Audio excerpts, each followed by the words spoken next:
À l'extérieur de l'hôpital où le Premier ministre slovaque Robert Fico lutte pour sa vie, Vladimír Radka prie seul. Il tient dans une main un drapeau slovaque et dans l'autre un chapelet. Il espère que le Premier ministre guérira bientôt et se tiendra avec lui le pays. And there is lots of hate. Il y a beaucoup de haine dans notre société et ceci en est le résultat. Peu après l'attentat, la présidente slovaque Zuzana Čaputová et le président élu Peter Pellegrini se sont tenus côte à côte pour exhorter tous les partis politiques et le public à rétablir le calme.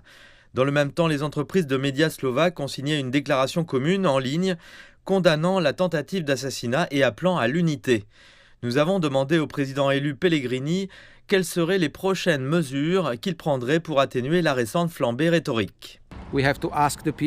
Nous devons demander aux gens de ne pas se battre les uns avec les autres, uniquement parce qu'ils ont des opinions politiques différentes ou quelque chose comme ça. Et nous devons mettre un terme à cette tension très forte dans notre société. Selon les analystes, les débats politiques en Slovaquie sont devenus toxiques au cours des dernières années.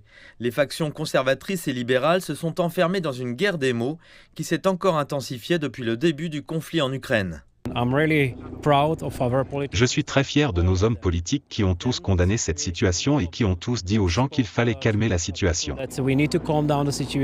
Le président élu Peter Pellegrini a appelé tous les partis politiques à suspendre leur campagne électorale pour les législatives européennes qui doivent avoir lieu dans 3 semaines. Au moins un parti politique, Progressive Slovakia, a déclaré avoir mis fin à sa campagne.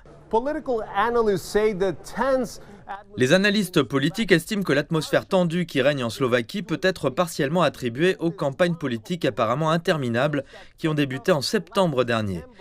Il y a d'abord eu les élections législatives suivies d'une élection présidentielle et maintenant la campagne pour le Parlement européen, toute marquée par des attaques politiques amères. Les analystes estiment que l'heure de la réconciliation a sonné. Je peux facilement voir que les ONG ont peur. Les médias sont quelque peu menacés. Nous avons changé notre système judiciaire il y a quelques semaines. C'est donc aussi le résultat de la polarisation. Pendant ce temps, à l'extérieur du centre médical, Radka déclare qu'avec l'attaque contre le Premier ministre, c'est toute la démocratie de son pays qui a été touchée.